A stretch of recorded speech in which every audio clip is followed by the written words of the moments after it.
Today, one for the Nikon mirrorless faithful. We're going to talk about some new thoughts I have on autofocus for action and wildlife with the Z cameras, and a little update to the setup video for the Z6 II, Z7 II, Z6, and Z7.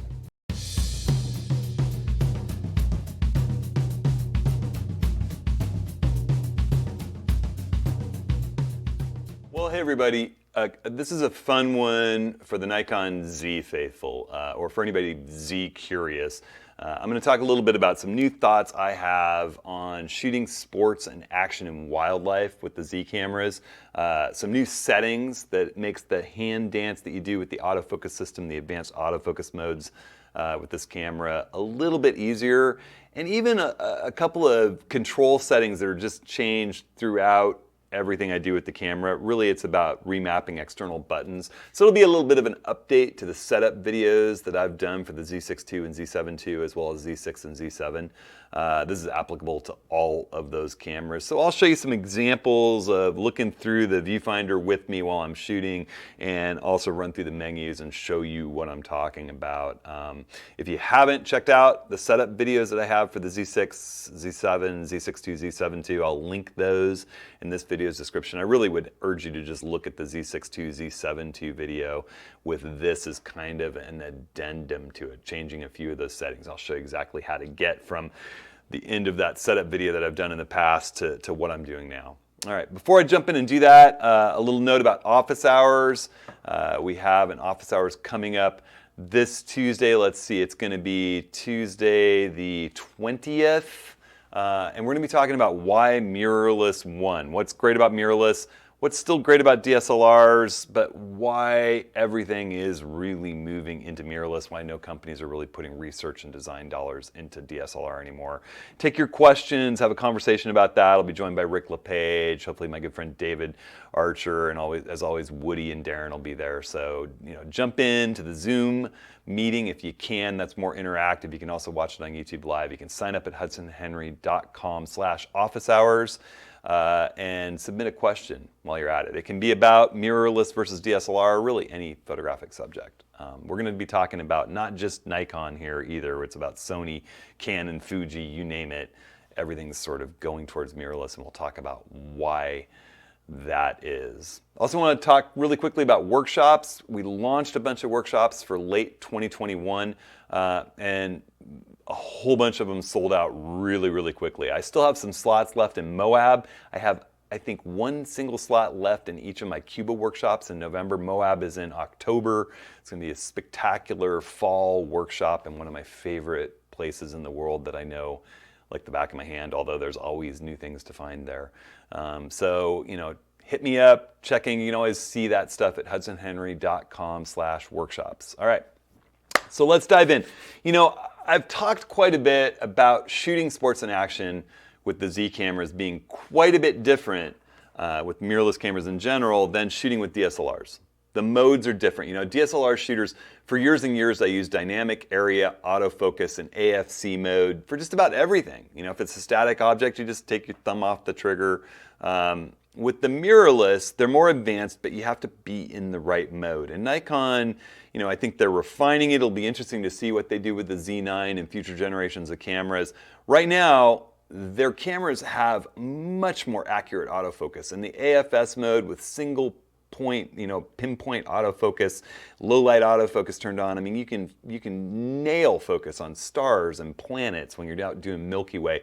You can just trust that the focus that you're locking in on a pinpoint stationary object is locked in. When you're shooting sports in action, it kind of depends on what kind of action or wildlife you're shooting. Is it close action where you're panning with it? Well, in that case, I would say auto area autofocus is what you want to be using. We've talked a lot about that. The camera just picks the point. You don't even have a point selected.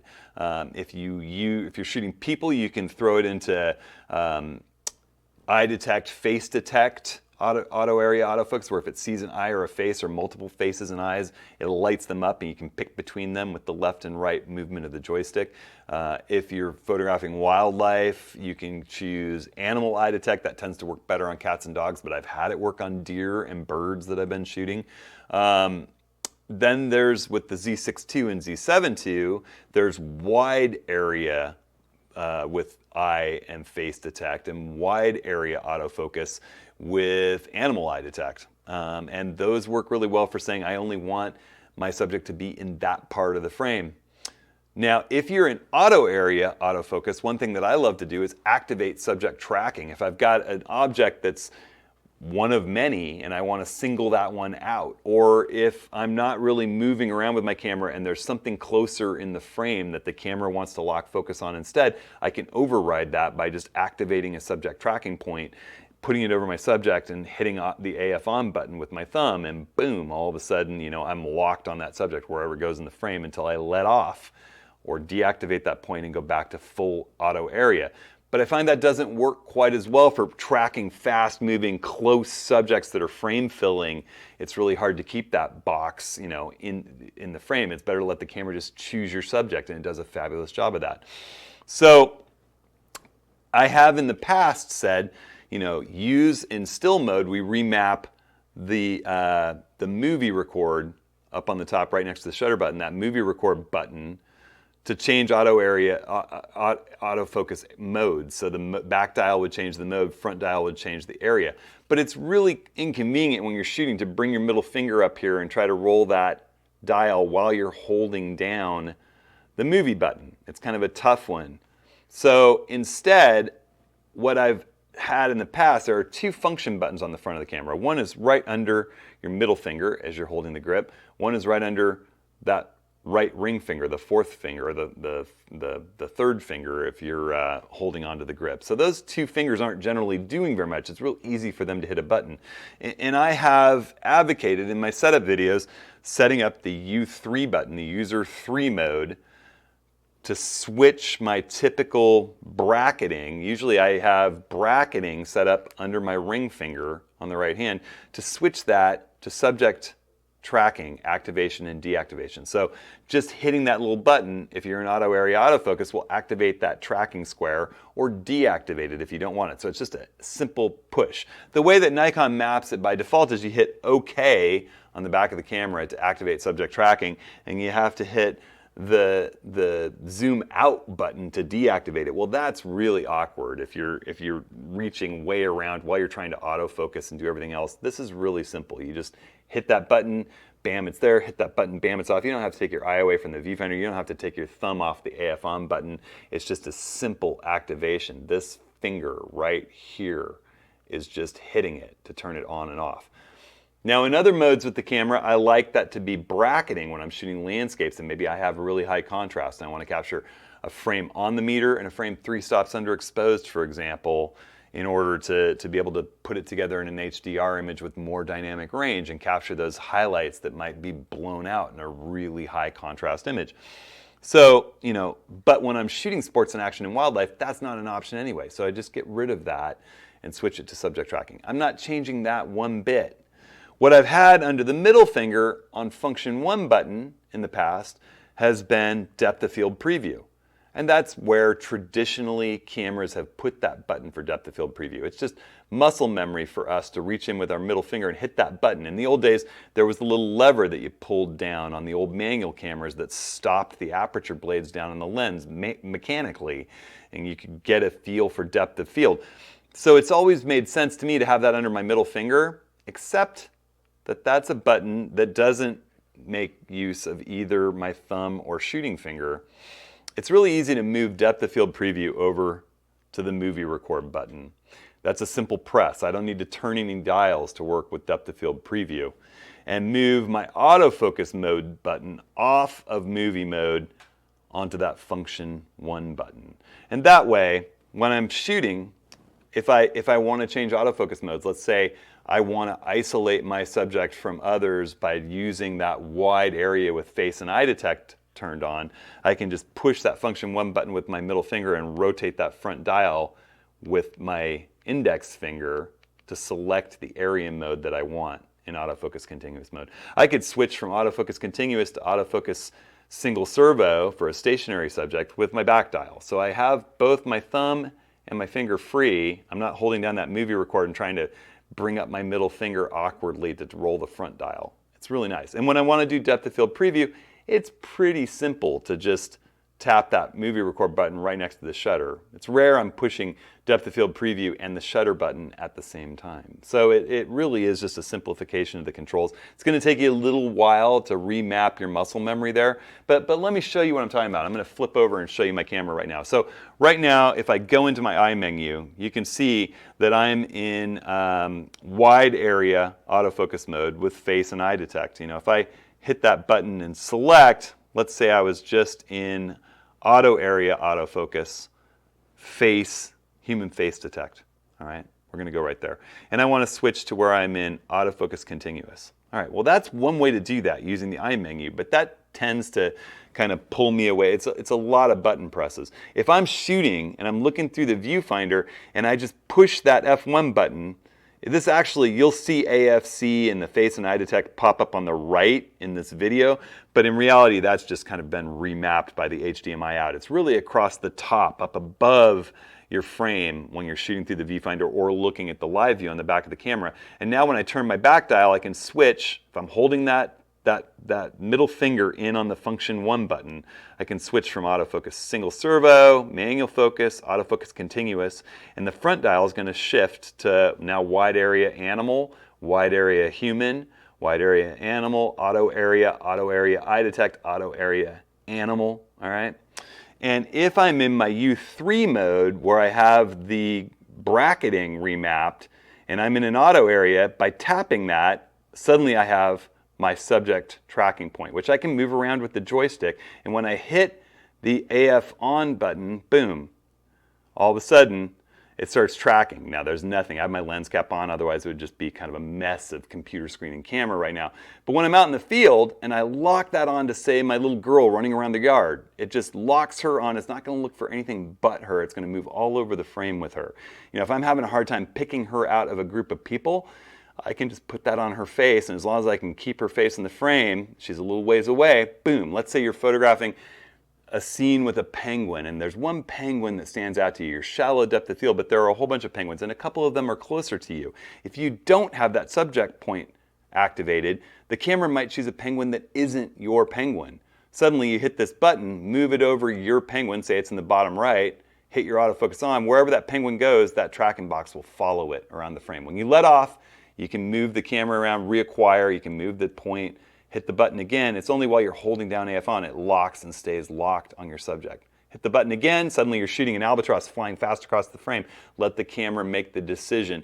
You know, I find that when close subjects are moving by me and they're frame filling, the camera does a magnificent job choosing what it should be focusing on. If, you know, suddenly I want to go into that wide area, I'm switching, that's my back dial. Move the front dial and go into, say, wide area, let's go animal eye. Now all of a sudden, wherever I put this square, it's looking for subjects in that square. That lets me isolate just a part of the frame where my subject is and have it ignore everything else. Now in this mode, you've got to be able to kind of keep that part of your frame over your subject. It's always going to be looking in that wide area square for your subject, and if it's got face or eyes in it, if there's an animal face or eyes, it's going to lock in. If suddenly you're working with people, you can just move one to the left and boom, all of a sudden you're working with people's faces and eyes.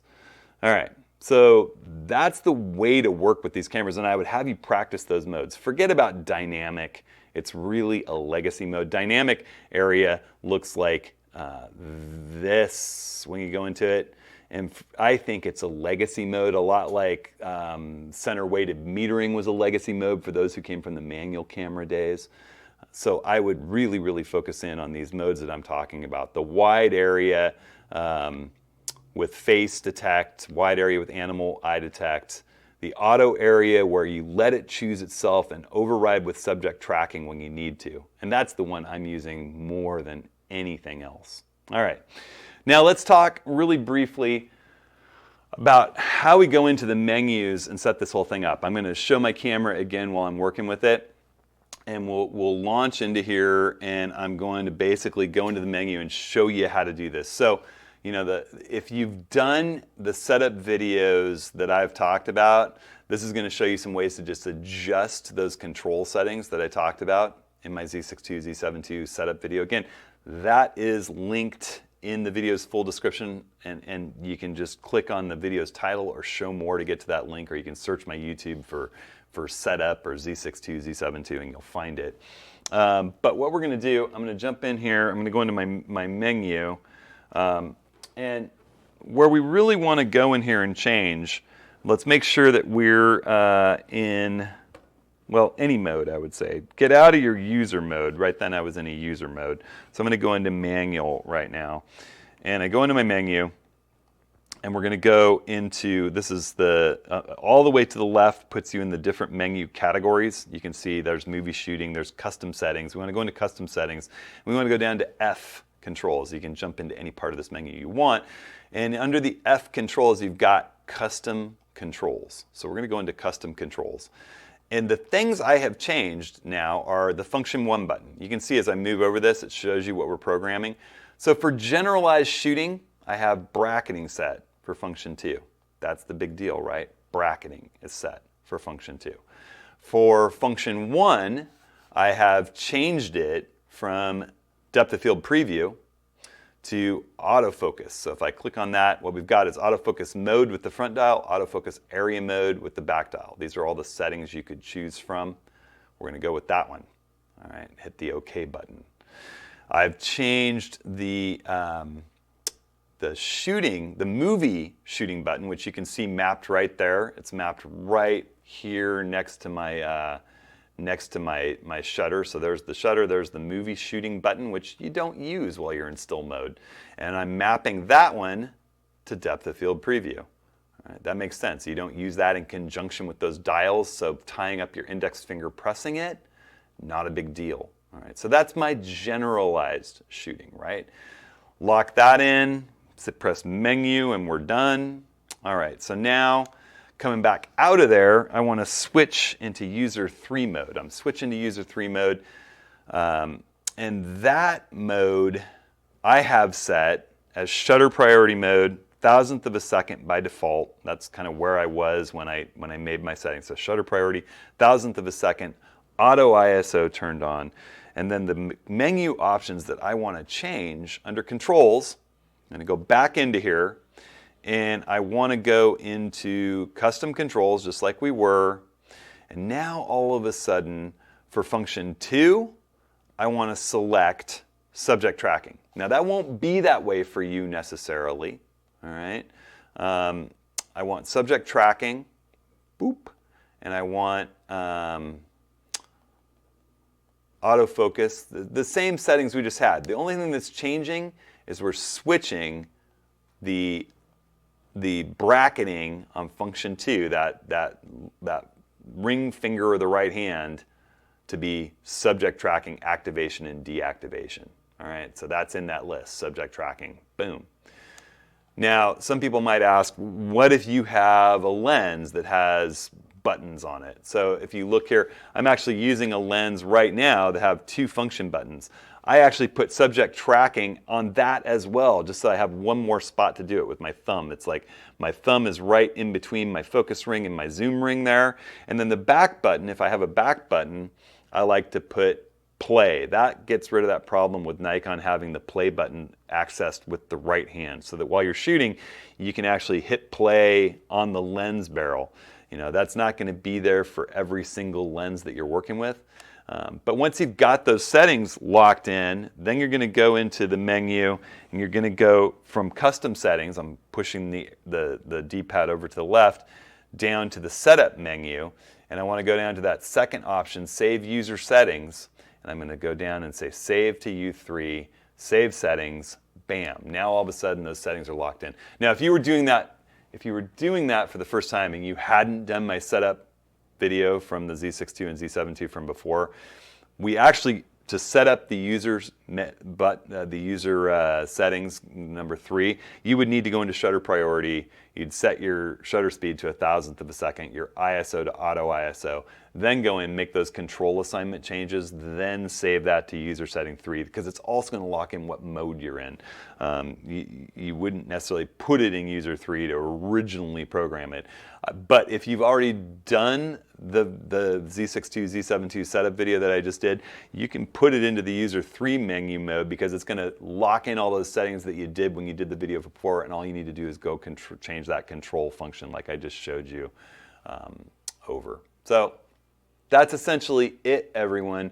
If you have questions about this, hit me up. I'm finding that the more I work with the autofocus system on the Z6 II and Z7 II, the more I question whether I need to keep the D500 except for getting that additional reach that I have with it. You know, the buffer is so deep with these, the autofocus is faster. Those smart modes like auto area mode are just kind of shockingly good. And being able to activate and deactivate subject tracking by just remapping the buttons. It takes a little practice, it takes a little learning, you have to be patient with it. You know, it's gonna seem very different if you're used to years shooting with DSLRs and SLRs before that. It's a new thing, but trust me, it is highly, highly accurate, and it opens up new potentials, and I'm sure that the interface will be getting simpler and simpler. If I have one complaint, it's just that there's a little too much switching from one mode to another to get the result that you want. I think it would be nice if it were a little easier to just leave subject tracking activated when subjects move in close and you're panning with them. It tends to lose subjects that are moving really fast within the frame and frame filling motion. So for example, if a bird in flight comes by really close and you've got a 500, you want to be in auto area with no point selected whatsoever. But if the bird's way off in the distance coming towards you and you're not moving the camera very much as you track it, or there's more than one bird, it's hard to nail that single bird that matters to you without activating the subject tracking. And that's why you want it to be a simple press of that ring finger of your right hand without having to run around on the back of the camera making selections. It's just simple, make it muscle memory, learn to do it without looking up from the viewfinder. You should really be working to change autofocus area modes very simply with that press of the middle finger and a roll of the dial, activate, deactivate subject tracking in the auto area modes, and play back your images without ever looking up from the viewfinder. Just keep working. All right, so if you have questions about any of that stuff, hit me up. If you have questions about workshops, I hope you'll sign up for the office hours. HudsonHenry.com/office hours is going to be a really good one this coming Tuesday.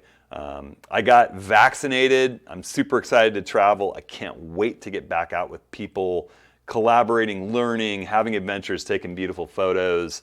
It's starting to happen, and I'm actually traveling. My wife and I are vaccinated, and we're taking our kids to see the grandparents in Florida for the first time in like a year and a half. So that's really exciting. We're taking off in a little more than a week. So, all right, everybody.